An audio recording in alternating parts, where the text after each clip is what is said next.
alimentos com mais concentração ou maior riqueza em vitamina B. Até a um ponto aqui, eu não sou nutricionista, eu não faço dieta, eu não recomendo dietas.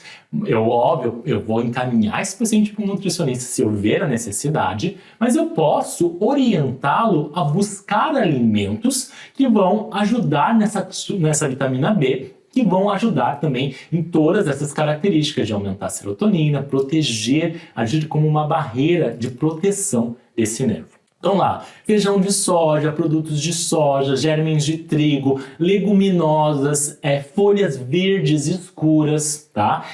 Cereais têm uma maior quantidade de vitamina B e podem ser orientados ao paciente a buscar essa alimentação um pouco mais com maiores vitaminas.